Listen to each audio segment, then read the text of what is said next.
Buenos días. Bienvenido a nuestro ángulo número 61. Bienvenido también a los que sean nuevos en este espacio. Rápidamente les comento, nuestro espacio ángulo es un espacio que tiene ya, bueno, como saben ya, este es el número 61. Empezamos a principios del 2019, presencial en nuestras oficinas del piso 11, que fueron diseñadas exactamente para eso, o una de sus funciones era esa, poder hacer presentaciones semanales, y ahora vía plataforma Zoom tenemos la ventaja que podemos llegar a más personas. El ángulo es para nuestros clientes. A veces tenemos algunos invitados que están interesados en nuestros productos, pero normalmente para nuestros clientes. El código del ángulo, esto es por invitación de los ejecutivos, la hora puntual 9:30, 10:30, y la pregunta la realizamos al final de la presentación. Cuando tengan preguntas que sean mucho más elaboradas, pueden con gusto, en este caso que es nuestra división internacional, pueden con gusto comunicarse o pedir a su ejecutivo una reunión con nuestro equipo de investigación de la división internacional, y con gusto podemos ampliar. Aquí no podemos tomar tiempo para tocar temas muy profundos ni hacer, digamos, respuestas muy complejas. Les voy a poner un video preparado por nuestro equipo de producción que les da un paseo o una visión de nuestros productos y servicios.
Les quería hablar brevemente del nuevo servicio,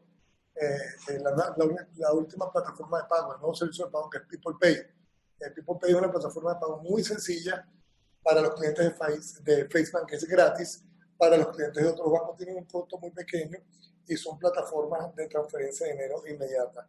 Les invito a que conversen con su ejecutivo para que les den más detalles. El día de hoy, nuestra presentación está a cargo de nuestro director de estrategia, Ramiro Molina, y Adriana Goncalves, que es nuestra gerente de portafolio. Vamos a hablar sobre el último trimestre o lo que estamos pensando que nos puede venir en el último trimestre de 2020 en los mercados internacionales. Les dejo a nuestro socio y director, Ramiro Molina. Gracias, José Gregorio. Nuevamente, buenos días a todos por su acompañamiento y permitirnos compartir el tema que nos atañe hoy, que es ver cómo luce este cuarto trimestre, cómo luce ya en esta recta final del año, aunque puede ser larga todavía, pero qué semblanzas podemos sacar de lo que hoy exactamente en principios de octubre está ocurriendo como arranque del cuarto trimestre. Ya los análisis de los 3 primeros trimestres y cómo llegamos aquí, creo que los hemos desarrollado bastante. Los tomaremos, sin embargo, como punto de partida para lo que estamos configurando como nuestra visión del cuarto trimestre. Y para eso voy a tomar simplemente una referencia histórica, tomándole el gráfico a nuestro amigo de Morgan Stanley, con los cuales tenemos una relación de investigación, de departamento de investigación de mercados bastante estrecha. Y ellos han producido este gráfico que es muy ilustrativo para poner en contexto lo que queremos decir hoy. Ahí está la historia del índice de Standard & Poor's desde 1928 en su promedio mensual año por año. La línea intermedia, la azul oscuro, nos ilustra cuál ha sido el comportamiento cíclico durante los 4 trimestres del año en cada uno de esos años de 1928. Quiero resaltar que el tercer trimestre que acaba de terminar siempre termina siendo bastante neutro, bastante estable, digamos, con algunos altos y bajos, pero en promedio sin dirección, sino moviéndose en una franja horizontal casi siempre. Por supuesto, estos son hechos estilizados. Los hechos estilizados recogen la estadística histórica, no necesariamente todos los años es igual, pero cuando tenemos una data tan grande, ciertamente comienzan a aparecerse patrones, que nos dan la base de nuestra conclusión preliminar de hoy, que es que el tercer trimestre luce relativamente bueno, considerando lo que ha ocurrido en el contexto macroeconómico y de salud mundial, e incluso de política, pero el impulso, la inercia de este trimestre no parece distinto a lo que históricamente ocurre, que es un trimestre alcista, donde además priva mucho un estado de ánimo por la temporada navideña, por las temporadas de compras, un poco matizadas este año por el debate electoral en Estados Unidos, pero en todo caso, comparado con los trimestres previos de este año, luce con un sustento mucho más estable en su patrón para poder comenzar a tomar esto entonces como una buena referencia de qué esperar este último trimestre.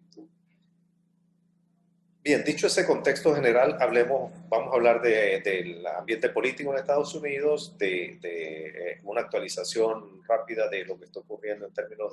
de las vacunas y las farmacéuticas, y luego ponemos el principal foco en los resultados corporativos y lo que estamos ya viendo como desempeño empresarial de las principales corporaciones que cotizan en bolsa en este momento, y que nos permite ya con un solo trimestre, no hay que estar ahorita tratando de proyectar 3 trimestres como en marzo, el rango de incertidumbre era muy grande, ahora con un solo trimestre y con toda la data ya precisa hasta el día de hoy, tenemos una base mucho más sólida para proyectar un tercer trimestre. Entonces, comencemos con lo electoral. Estamos en campaña hasta el 2 de noviembre. Estamos previendo pues, que esta campaña va a generar, como ha generado, alguna volatilidad, pero no necesariamente cambia la dirección de los mercados. Tal vez el hecho más importante es que exactamente el 2 de noviembre puedan comenzar unas semanas de volatilidad si es que hubiera un resultado muy estrecho y donde se impugnaran los resultados por alguna de las partes, y dadas las insinuaciones que ha hecho el presidente Trump, pareciera que podíamos entrar en eso si estuviéramos ante un resultado estrecho, que obviamente le sea desfavorable a él. Si no es estrecho, y independientemente de quién resulte favorecido, deberíamos arrancar un nuevo soporte hacia una reafirmación de la tendencia alcista, y luego diciembre en ese caso sería más un mes de transición preparando el traspaso de gobierno. De manera que tenemos 4 semanas enfrente un poco retadoras y pueden estar cambiando las cosas día a día. Sin embargo, tomando como referencia y mera referencia lo que dicen las encuestas y lo que seguimos nosotros también, que es el mercado de predicciones, que recoge todo lo que se está apostando, es decir, un poco más duro que la encuesta, porque aquí las personas no están respondiendo con palabras a una encuesta, sino que están poniendo dinero de su bolsillo apostando a un resultado. En este mercado que venía favoreciendo al candidato Biden, tuvo un brinco a favor de Biden después del primer debate, que en general coincide, tal vez con más vehemencia en el caso del mercado de predicciones, que las propias encuestas, un incremento en la tendencia a favorecer a Biden en este contexto. Si se mantuviera eso así como está hoy, ven allí cómo además seguiría creciendo, puede seguir creciendo hasta límites que estamos hablando de 2/3 a 1/3. Si vamos a analizar lo que podemos esperar del mercado, que depende mucho de lo que pasa en la economía, por lo tanto nos hacemos esta pregunta y también tomamos este cuadro de una sistemática que sigue Morgan Stanley para ir analizando el desempeño de la campaña para estar preparados para un resultado en una dirección o en otra. Aquí tenemos 4 escenarios, uno que llamamos Blue Wave, que es una ola, un tsunami completo a favor de los demócratas, es decir, se quedan con la presidencia y las 2 cámaras del Congreso. En el caso de una ola menor, pero una azul, ganan la presidencia, pero no ganan el Senado, solo tienen control de la Cámara de Representantes, y en el otro extremo tenemos lo que llaman el Red Redux, que sería una avalancha republicana donde ganan también la presidencia y las 2 cámaras. Bueno, el punto importante aquí que según las encuestas y según lo que el mercado de predicciones apunta, como lo acabamos de reseñar, un escenario de que gane Biden en cualquiera de estas 2 versiones sería positivo para Estados Unidos, y esto es positivo, repito, esto es simplemente una recopilación de data empírica. Aquí no hay teoría atrás, simplemente lo que ha ocurrido cuando un gobierno demócrata toma el gobierno sustituyendo a un gobierno republicano y además tiene las 2 cámaras. En algunas elecciones, en algunos casos ha habido con algunos presidentes un pequeño hipo ahí, un pequeño ajuste, pero se retoma una tendencia alcista creciente del PIB. Por cierto, sucede igual si fuera una avalancha republicana en vez de demócrata, pero en general, dado que las probabilidades apuntan más hacia los demócratas en esta oportunidad, se ve un panorama pues relativamente favorable desde el punto de vista macroeconómico y de las expectativas que se generan basado en lo que nos dice la data y lo que están también diciendo algunas encuestas. Luego medimos algunos sectores que pueden ser impactados de manera más favorable o desfavorable. Atrás de esto también está la posición demócrata a mayores impuestos, que afecta a unos sectores más que a otros. La inversión en infraestructura, que también favorece más a unos sectores que otros, o el transporte o energía, en el caso de energías renovables o en el caso de energías convencionales, de fuente de energía convencional, pues se hace esa distinción. Y lo que a primera vista en la intuición parecía un resultado desfavorable para la economía y para el mercado de un triunfo demócrata, pues la realidad indica otra cosa, no tan desfavorable. Y estos son datos, repito, no estoy haciendo teoría ni tratando de deslindarme de cualquier sesgo personal que pueda tener yo y cualquiera de nosotros leyendo la data. Esto es el tipo de resultados que podríamos esperar. Creemos que en este caso, si hubiera una avalancha republicana, el ímpetu, el boom sería muchísimo mayor que cualquiera de los otros casos anteriores cuando un republicano pudo haber tenido un triunfo de esa naturaleza controlando las 2 cámaras, porque veríamos en el caso de los demócratas también un incremento del gasto público, un incremento de la asistencia si todavía estuviéramos en la emergencia del COVID, y por supuesto esa luna de miel de los primeros días ante una situación de emergencia como esta tendría unos estímulos más particulares dirigidas en este caso más al consumo y a la demanda, mientras que los incentivos republicanos siempre han tendido a ser más estímulos a la oferta y a las corporaciones. Bueno, dicho eso, la votación en los colegios electorales, cómo estaría bajo el mapa que pintan las encuestas hoy, sigue favoreciendo, repito, además con una ligera ventaja adicional al candidato Biden, y todas las encuestadoras en su última ronda de finales de septiembre con respecto a su medición anterior, todas dan un incremento del margen a favor de Biden posterior a la última medición que hicieron. Por alguna razón que desconocemos, Fox News dejó en las últimas 2 semanas de hacer públicas, no sé si están haciendo o no sus mediciones, pero recuerden que Fox News es la más cercana al Partido Republicano. En los estados indefinidos, donde puede marcarse la diferencia de la balanza a favor o en contra, también vemos, a excepción de Texas, cómo los demócratas han ido afianzando su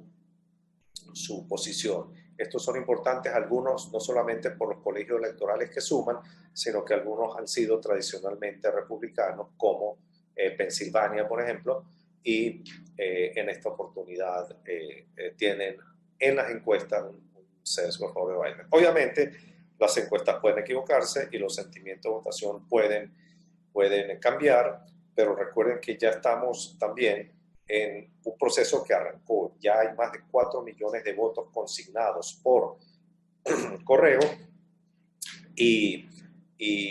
lo que tradicionalmente ocurre es que si el bloque de los indecisos se va achicando, al final termina pareciéndose mucho en sus decisiones al anterior, salvo que haya eventos extraordinarios. Bueno, hay que ver cómo es la reacción al contagio o post-contagio del presidente Trump y si eso es un game changer en el sentido que pueda cambiar las tendencias o la relación. Estamos a 3-4 semanas del hecho, de manera que esperemos volatilidad porque sabemos que el estilo de campaña de Trump no va a ser pasivo y todavía faltan 2 debates adicionales que, aunque según algunos analistas no cambian los resultados o la inercia de lo que ya se estaba recogiendo en las encuestas, pues estamos en una situación muy particular y con un candidato particular también no convencional, así que debemos estar expuestos por lo menos a cualquier sorpresa y volatilidad a partir de los hechos políticos que puedan estar afectando al mercado, pero a estas alturas, repito, y basado en lo que dije para cerrar este punto, no pareciera un cambio que fuera suficiente como para cambiar la dirección del mercado que estamos previendo. Bueno, les voy a pedir a Adriana que nos ilustre los comentarios sobre el COVID-19. Bueno, nosotros,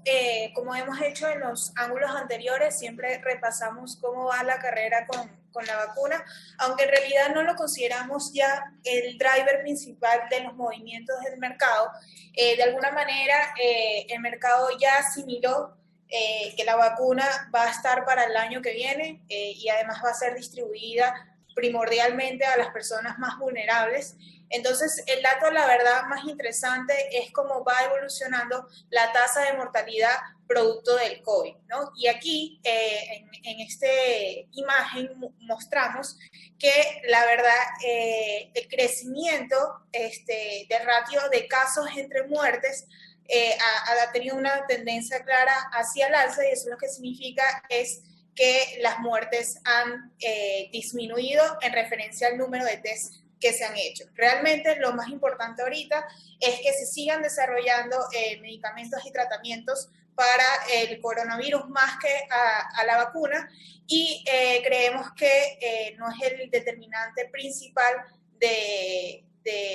una completa reapertura de la economía. Entonces, si lo vemos por empresa, Pfizer espera tener resultados de la fase 3 en octubre. En noviembre, Sanofi entra en la fase 2, Novavax entra en la fase 3 y Moderna espera tener resultados de la fase 3 entre noviembre y diciembre. Recientemente, Moderna anunció que no iba a lanzar la vacuna de emergencia, no importa las presiones por parte del gobierno antes de las elecciones. O sea, Moderna obviamente tiene también una reputación que mantener, y ellos creen que cuando sea realmente aprobada la vacuna o realmente probada en humanos y tengan una convicción que va a funcionar, es el momento en el cual lanzarán la vacuna al mercado. Por otro lado, bueno, mencionamos también como otros ángulos, hay otras empresas chinas, rusas, que ya tienen una vacuna, se han hecho algunas pruebas en algunos países. Digamos que se saltaron por distintas razones la fase de pruebas de eficacia a gran escala y bueno, ya están totalmente en el mercado, pero sin duda, o sea, no va a ser unas vacunas masivas a nivel global por, bueno, razones obvias. Entonces, vamos a repasar un poco sobre los eventos corporativos que vienen a marcar tendencia en el último trimestre. Ramiro les hablará un poco sobre eso y le voy a dar la palabra. Efectivamente, las noticias sobre las corporaciones son no solamente noticias financieras, sino noticias que generen algún ruido reputacional o de cualquier naturaleza, son importantes porque afectan el comportamiento del precio de esas acciones, sobre todo si son acciones emblemáticas. Estamos ante un episodio ahorita en octubre de una iniciativa legislativa, porque viene del Congreso de Estados Unidos, con mucha presión de algunas alas, sobre todo demócratas, pero en general bipartidista, sobre la necesidad de alguna legislación contra lo que consideran prácticas monopólicas en estas grandes empresas de Facebook, Google, Apple y Amazon. Eso va a generar ruido. Las comparecencias tienden a ser, no son las primeras, pero tienden a ser, porque han ocurrido ya algunos rounds un poco fuertes para la empresa, representan un reto de manejo de imagen y de relaciones públicas. Y aquí, en este caso, tienen un componente adicional, porque estamos en campaña electoral y hay algunos hearings, algunas audiencias, comparecencias que tienen que hacer los presidentes, directamente los presidentes de estas empresas. Tienen una connotación adicional este año también, porque empresas como las que están allí han tenido un aumento este año realmente monumental en términos históricos, es decir, el valor de esas empresas, por lo tanto, el patrimonio de los dueños de esas empresas ha aumentado sustancialmente. Y eso genera cierto ruido político también, porque tiene que ver con otros tópicos que están en el debate político electoral en Estados Unidos, como los impuestos y las prácticas monopólicas, y además el uso de algunas herramientas de algunas de estas empresas en la campaña electoral o la identificación de los dueños de estas empresas con alguno de los dos candidatos. De manera que debemos estar preparados para volatilidad en ese sentido, aunque los fundamentos de estas empresas, como Adriana se lo va a ilustrar más adelante, están suficientemente robustos, lo cual genera esa paradoja que estamos viviendo este año, donde a algunas empresas les va extremadamente bien, por lo tanto sus dueños se hacen inmensamente más ricos en medio de una población, de unas sociedades que se empobrecen, producto de muchas cosas, pero aceleradas por el COVID, y esa discusión en Estados Unidos, particularmente en un episodio electoral, pues toma unos ribetes que no son comunes, y eso añade a nuestra perspectiva original, que como ustedes lo han oído, más o menos la podemos resumir en una tendencia alcista consistente, con volatilidades, ruidos, eventos, marchas y contramarchas en las pocas semanas que se nos aproximan. Tenemos otros eventos que los resaltamos porque son icónicos, en el sentido de que marcan no solamente las posibilidades de la empresa, sino que ayudan mucho a lo que llamamos lo que llaman en inglés el mood of the market, es decir, el sentimiento del mercado. Pone emociones y expectativas más optimistas si las cosas salen bien y pesimistas si salen mal. Estamos en una época del año donde el sentimiento del mercado tiende a ser, como lo describimos, un poco más favorable, más optimista, y si se producen noticias corporativas que refuercen eso, pues vamos a tener un soporte para esa tendencia. Apple presenta sus nuevos productos el 13, es usualmente por la cantidad de usuarios y gente involucrada, y nos da una idea sobre cómo van a estar las compras, cómo está el sentimiento hacia la innovación, hacia cosas nuevas, porque si estamos efectivamente en un estado de ánimo pesimista o depresivo, pues no nos interesan los productos nuevos. Amazon tiene lo que llaman su Prime Day el día 13 y 14 de este mes, o de la próxima semana, ya, y eso nos va a indicar muchísimo cómo va a estar el sentimiento hacia el consumo. Este año analistas independientes están pronosticando que Prime Day de Amazon va a ser más importante que el Black Friday que ocurre después de Thanksgiving a finales de noviembre, y eso va a marcar una buena pauta de cómo está el consumo preparándose para el resto de la temporada. Luego, a partir de la próxima semana y hasta mediados de noviembre, comienzan a aparecer los reportes trimestrales. Consideramos que va a ser un buen evento de soporte para el mercado porque son los reportes del tercer trimestre del año, que obviamente van a estar débiles con respecto al tercer trimestre del año pasado, aunque hay empresas, repito, que marcan una diferencia porque les ha ido mejor este año que en cualquier otro ambiente de otros años, y esos reportes trimestrales de todas maneras van a mostrar un tercer trimestre mejor que el segundo trimestre en el sentido de venta, de consolidación de modelos de negocio adaptados a la pandemia, y eso transcurre y se los iremos informando. Lo hacemos usualmente a nuestros clientes mediante todos nuestros canales de comunicación, porque hay empresas icónicas también que ya muy temprano en la temporada de reportes marcan la pauta de qué podemos esperar para todo el mercado y para la economía. También dan lo que llaman sus guidances, que tienen que ver con sus estimados preliminares de cómo están viendo el futuro próximo en cuanto a ventas y utilidades. Otros eventos de consumo importantes en esta temporada, que son las de mayor consumo en el año, tienen que ver con Thanksgiving en Estados Unidos, inmediatamente el Black Friday, y después desde mediados de diciembre la temporada de compras navideñas. Es decir, si tenemos un ambiente subjetivo, positivo, y además noticias reales, concretas sobre ventas y utilidades positivas en las corporaciones, soportada por lo que esté ocurriendo a lo largo del trimestre, pues deberíamos entonces estar expuestos a un buen desempeño de los índices. Y para hablar de los índices, les introduzco aquí los comportamientos de los principales índices, pero hoy prefiero que Adriana les comente esta parte. Bueno, acá tenemos un gráfico donde presentamos los índices de mercados en lo que ha sido el desempeño en lo que va de año, y vemos por supuesto que sigue liderando de manera importante el Nasdaq en las empresas tecnológicas con un incremento de 31% en el año, seguido por el S&P que está 4% arriba, y el Dow Jones que ha tenido un decrecimiento de 3%. Es muy importante resaltar que aquí el S&P, 20% de las compañías que conforman este índice son las llamadas FAM, ¿no? Las compañías tecnológicas de gran capitalización, que de alguna manera influencian de una manera muy importante el índice del S&P. Si nosotros tomáramos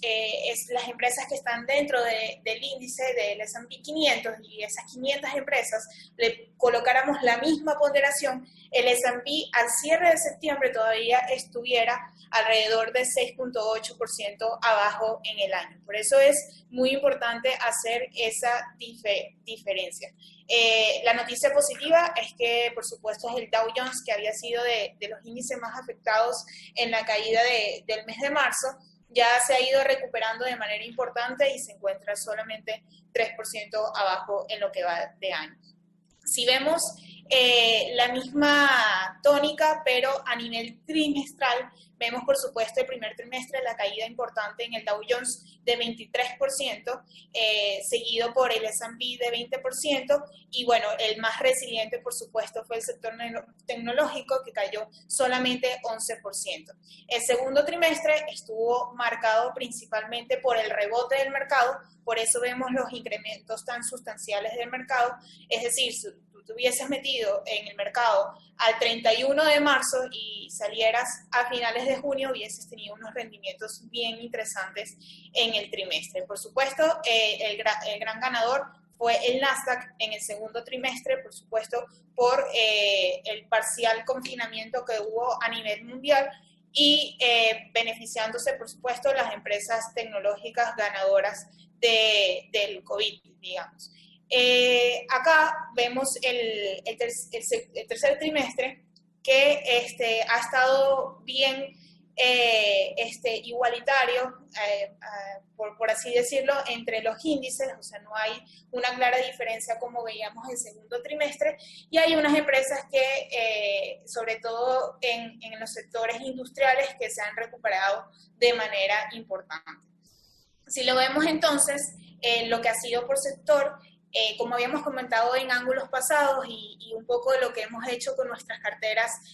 administradas, es dirigirnos o tener una alta ponderación en el sector cíclico, ¿no? En empresas cíclicas que conforman, por supuesto, lo que es el sector industrial, el sector materiales, y vemos una recuperación importante en lo que fue el tercer trimestre del consumo discrecional, aumentando 17%. El sector tecnológico sigue comportándose de manera positiva, pero a un menor nivel que los antes mencionados, con un incremento de 12%. El sector financiero, que aún al cierre del tercer trimestre sigue rezagado alrededor de 20%, tuvo para nosotros una importante recuperación en este trimestre, incrementando 7%. Obviamente, como hemos mencionado, el sector financiero está muy impactado por el nivel de tasas de interés. Sin embargo, pensamos que es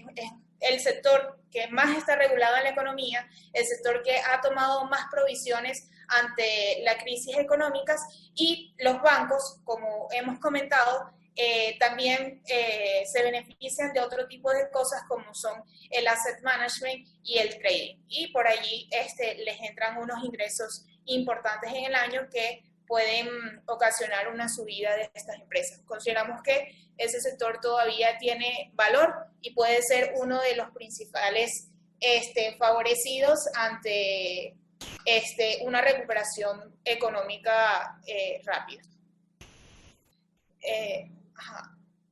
Bueno, el sector salud, positivo 6% en lo que va del trimestre. Y vemos entonces aquí de manera más detallada un grafiquito del desempeño trimestral por sector. Como habíamos mencionado, el sector tecnológico, gran ganador en el segundo trimestre. También el consumo discrecional, 15% arriba en el tercer trimestre. Y el sector salud, 4% arriba en el tercer trimestre. Materiales liderando, 13% también arriba, igual que el industrial, 12% arriba en el tercer trimestre. Acá vamos a dar una lupa más por industrias específicas. Vemos que en lo que va de año, todo lo que ha sido el Internet Marketing, el tecnología hardware, el transporte aéreo de carga, telecomunicación inalámbrica, software y las empresas semiconductoras, junto a las empresas de metales y minerías, han sido las más favorecidas en lo que va de año. Por la parte baja del cuadro, bueno, entonces encontramos este sector de financiamiento al consumo, los bancos pequeños que otorgan microcréditos, cayendo 23, casi 24% en lo que va de año. Eso tiene que ver con el nivel de morosidad de esos bancos, y el manejo de bienes raíces también con una caída de 23%, igual que el sector automovilístico, ocio y seguros. Están dentro de los sectores de peor desempeño en el año. Después, si vemos lo que ha sido construcción, el sector de construcción en lo que fue septiembre y en lo que ha sido el trimestre, vemos una recuperación importante del sector. Habíamos hablado del incremento de los costos en los hogares, y el sector textil también, transporte aéreo de carga, también destacan allí como los principales ganadores del mes de septiembre y del trimestre. Lo vemos en el cuadro a la derecha. Este es una gráfica, siguiendo la tónica de hablar sobre las ganancias trimestrales de las empresas, que te resalta lo que es el forward PE, el ratio PE forward. Eso es lo que el mercado está viendo a futuro, o qué tan sobrevaloradas están las compañías con respecto a sus ganancias, y eso tiene que ver con que tú esperas que el mercado te pague, en este caso 21,54 veces los earnings a un año. Entonces, esto no es una métrica definitiva para saber si una empresa está muy cara respecto a sus earnings, pero digamos que es interesante observar que el promedio en los 25 años ha sido de 16.46%. Es decir, las compañías tendrán que reportar unos buenos earnings en los próximos meses, de alguna manera, para llegar o volver a ese promedio o no. O sea, eso no lo sabemos, pero la historia te diría que eso de alguna forma debería ajustar. Este es un cuadro que nosotros presentamos de los sectores y algunas empresas que son las más representativas de cada uno de los sectores. Tenemos tecnología, servicios de comunicación, consumo discrecional, y bueno, una gran variedad de compañías que de hecho nosotros seguimos muy de cerca. Y lo que te quiero resumir este cuadro es que nosotros esperamos que el tercer trimestre sea un muy buen trimestre de ganancias. Recordemos que en el segundo trimestre 86% de las empresas del S&P superaron las expectativas o las estimaciones de ganancias. Esperamos que el tercer trimestre sea de alguna manera parecido, aunque si lo vemos con respecto al año pasado, la verdad es que la tónica de general del mercado es que va a estar un poco peor. Y eso es por supuesto porque este ha sido un año atípico en una crisis de salud que no es capaz de afectar a las empresas. Sin embargo, en lo que se refiere a consumo discrecional y consumo de bienes básicos, en el caso de Amazon, Home Depot, Walmart, Procter & Gamble, se espera que sí haya un incremento positivo con respecto al año anterior. El sector energía se ve el máximo perdedor todavía para el tercer trimestre y para lo que va de año. Es un sector que todavía no ha despegado en relación a otras empresas y bueno, tiene mucho que ver con lo que hemos comentado de que hay unas fuerzas en el lado de la oferta de la industria energética que no te permite despegar allí el poco incremento que puede haber en la demanda ante una recuperación económica.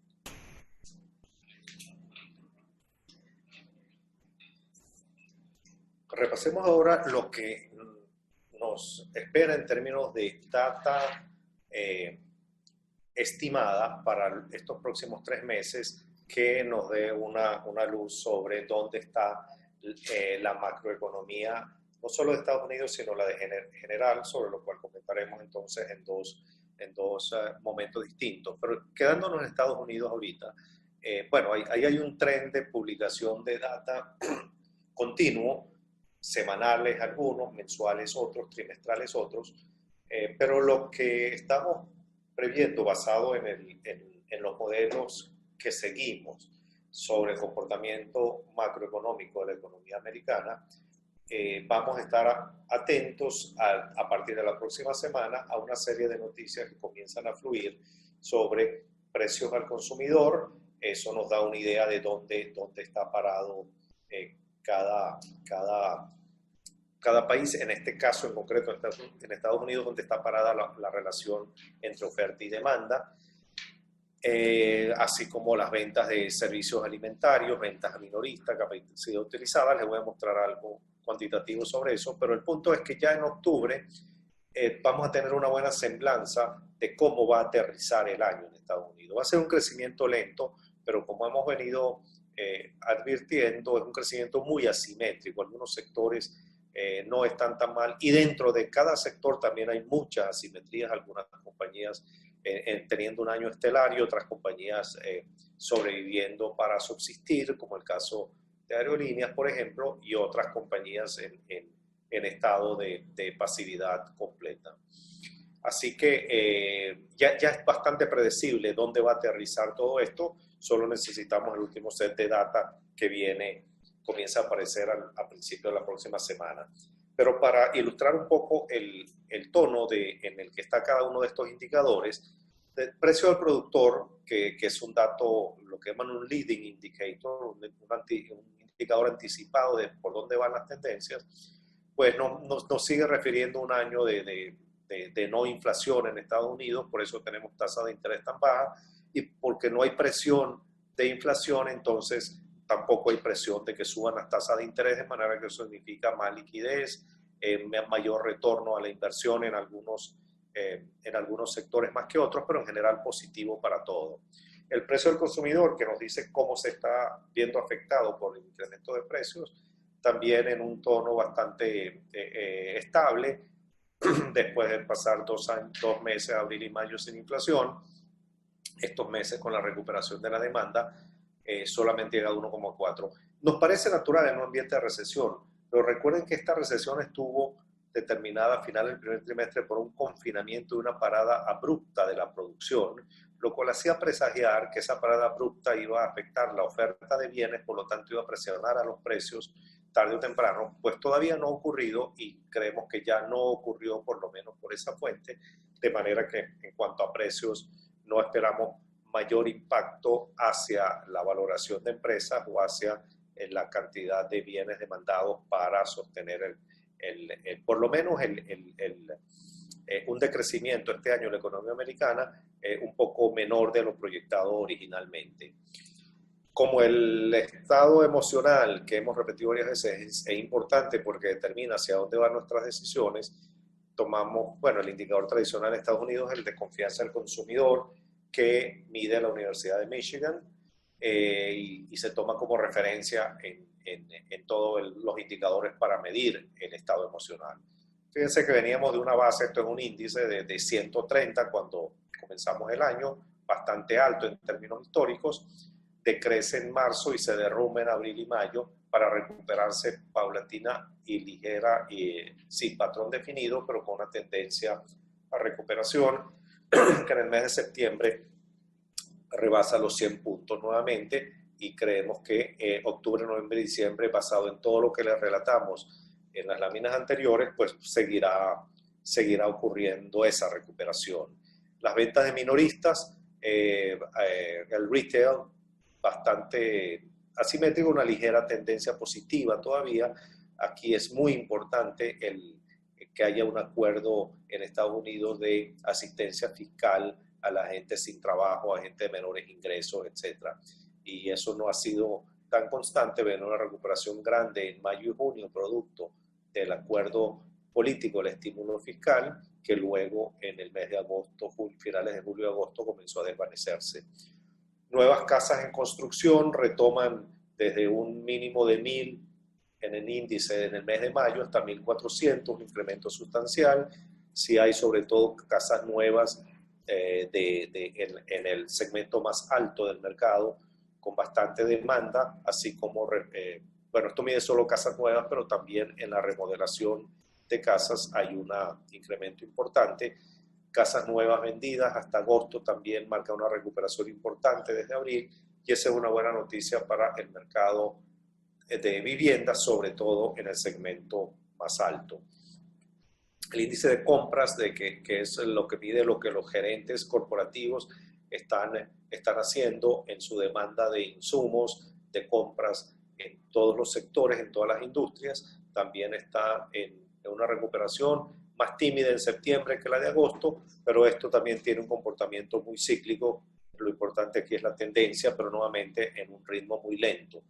La capacidad utilizada, que tocó 64% en la industria de Estados Unidos, particularmente la manufacturera, muy baja, ha estado también en una recuperación lenta, y el desempleo relativamente estable. Los inventarios también en una ligera recuperación. Hubo un drenaje de inventarios importante en marzo, abril, mayo, junio, producto del confinamiento y la caída de la producción. Ese es un dato importante, porque si se comienzan a reponer inventarios, además de lo que la gente, el consumidor final demande, también vamos a tener la demanda del sector comercio y a intermediarios de acumulación de inventario, tanto en mayoristas como en minoristas. Una pequeña semblanza, voy a ir muy rápido aquí para concluir a tiempo y dejar algún espacio para preguntas. Esta pandemia ha traído una recomposición en la estructura, no en la estructura general de la economía americana, pero sí en la estructura intersectorial. Y fíjense, por ejemplo, el caso de tecnología, que ha sido lo más visible, que a poner en el índice Standard & Poor's casi 40%, escasamente produce el 2% del empleo de toda la economía americana, y su aportación al PIB es solamente de 6%. Eso llama la atención. Esa recomposición que hemos visto entonces este año, creemos que va a estar signado por esas tendencias, pero al mismo tiempo, si la recuperación toma cuerpo, y lo comentamos, creo que hace 2 o 3 meses, que veíamos otros sectores como el de consumo cíclico, industriales y materiales, más o menos en la misma tónica, con la diferencia de que consumo básico, cíclico, industriales y materiales tienen una ponderación mayor en el PIB, entonces deberíamos esperar una nueva ola de soporte para el crecimiento del PIB y al mismo tiempo aumentar la participación de estos sectores en el Standard & Poor's, en el índice corporativo de Standard & Poor's 500, de manera que esto esté en plena evolución. Lo vamos siguiendo porque al mismo tiempo no queremos perder la imagen de lo que pasa en la economía basado solamente en los números del mercado o de la bolsa, medido en este caso por Standard & Poor's. Necesitamos encontrar alguna sintonía entre ellos para saber si la tendencia a la cual nosotros recomendamos como objeto de inversión en sectores tiene un correlato con lo que está ocurriendo en la economía real, o por lo menos que no se despegue de él, para entender que pueda ser sostenible esa tendencia. Tenemos bueno, ya les hablé de una batería de anuncios macroeconómicos en Estados Unidos que nos dirá finalmente cómo va a estar aterrizando cada uno de los sectores en octubre. No tenemos tiempo de ir uno por uno, pero queremos mostrarlo porque esta es la base de referencia con la que tomamos decisiones o decidimos seguir empresas o entrar en un sector o salir de otro si los cambios que estamos viendo en esa composición que les relataba se mantienen. Estamos haciendo este ejercicio también por mes, que esperamos para noviembre y que esperamos para diciembre, para luego decantar en acciones específicas. Nuestra posición ha sido desde hace un mes, 2 meses, que no es suficiente estar en el mercado, tampoco es suficiente estar en un sector. Sigue siendo el momento válido para escoger empresas por todas las razones de asimetría que mencionábamos, pero además porque las tendencias que se han ido consolidando en los últimos meses nos dan una referencia distinta y nos reducen la incertidumbre de cómo vivir bajo una pandemia que se expande, que continúa, que como ilustraba Adriana, no es ya un caso puntual, acotado en el tiempo, que apareció y va a desaparecer, sino que es ya parte de una nueva situación en la que viven no solo los ciudadanos, sino las empresas y los hacedores de política económica. Bien, redondeo entonces con comentarios finales que complementan y refuerzan algunos de los argumentos aquí expuestos. El primero es que estamos en un crecimiento, en el caso de Estados Unidos, lento, y cuando decimos crecimiento K es porque es un crecimiento para algunos, la parte de la K ascendente, mientras que para otros va a seguir siendo descendente. Eso refuerza la necesidad, la obligación de ser selectivos. Queremos estar en la parte ascendente de la K en lugar de la descendente. Eso es una realidad nueva también en Estados Unidos. Esta no es una recesión en la que entró toda la economía y sale toda la economía al tándem, no todos en la misma intensidad y ritmo, sino que esa heterogeneidad que hay, bueno, representa también una oportunidad, pero al mismo tiempo una advertencia de dónde estar. Un tema importante que tiene que ver con la economía, pero también con el debate político y con lo que está siendo objeto de análisis en la academia, principalmente todavía, pero pronto es ya, en el caso de algunas empresas, objeto de debate, es que las consecuencias sociales en la distribución del ingreso y por lo tanto en los patrones de consumo de sectores sociales en Estados Unidos va a estar cambiando porque estamos ante una desigualdad creciente en el sentido de que menos empresas capturan más mercado y menos porción de la población captura una mayor porción del consumo, mientras la base de la pirámide va a estar dependiendo de seguro de desempleo, asistencia directa, asistencia de ingresos o asistencia de salud. Eso es un tópico que no ha sido tan fuerte como esperábamos en la campaña electoral, pero sin embargo está subyacente en el debate entre las opciones de política que expone cada uno de los candidatos. Un tema importante porque marca un área de preocupación y al mismo tiempo de atención en la política económica de los próximos meses durante esta endemia o en el post-COVID, en el medio de un país que, como lo hemos estado viendo en los debates y en el desarrollo mismo de la campaña, está expuesto a polarización política que no se conocía en Estados Unidos en la intensidad en la que estamos ahora. Esa polarización, bueno, nosotros somos especialistas en polarización, de manera que sabemos qué implica. Bueno, esperamos que la sociedad americana consiga sus mecanismos de atenuación a fin de poder atenuar los impactos sobre la economía y sobre las decisiones en materia económica. El estímulo monetario que el Fed ha puesto en sitio desde marzo sigue no solamente intacto, sino mucho más sabio en el sentido de que puede ser orientado más a donde más se necesita, y las continuas apariciones públicas de los voceros del Fed hacen pensar que entonces eso va a continuar así mientras el crecimiento sea lento y todos estos otros elementos estén en la agenda, los que acabo de relatar en los puntos 1, 2 y 3. Y eso es entonces, digamos, por las razones incorrectas, una buena noticia para el mercado, en el sentido de que el Fed va a seguir proveyendo liquidez que le da soporte a los niveles de valoración que tienen las acciones hoy en día. La asistencia fiscal, que tiene que ver con los acuerdos que se tienen que producir en el Congreso, si están en un área de conflicto porque están en plena campaña electoral, y ya hemos visto pues, que prácticamente a estas alturas se disipan las posibilidades de que salgan los dos partidos firmando un acuerdo común, no solamente por el ruido político, sino porque ciertamente hay dos visiones distintas sobre cómo hacer más eficiente esa asistencia fiscal. Ya es muy tarde para que ocurra algo antes de las elecciones, pensamos, salvo algunas medidas puntuales donde hay una presión grande que tiene que ver con 25 millones de hogares, por ejemplo, que recibían $600 al mes, $600 a la semana, $2.400 al mes, que desde el mes pasado dejaron de recibirlo, y que en la medida en que se acercan las elecciones, pues alguien va a tomar esa bandera como un trofeo, y se restablecerá como ya más o menos lo ha anunciado. Creemos en todo caso que el mercado ya descontó ese status quo de la discusión fiscal para efectos de las elecciones, pero sí podemos esperar que post elecciones, sobre todo sea quien sea el presidente que inaugure o que sea electo, le va a dar un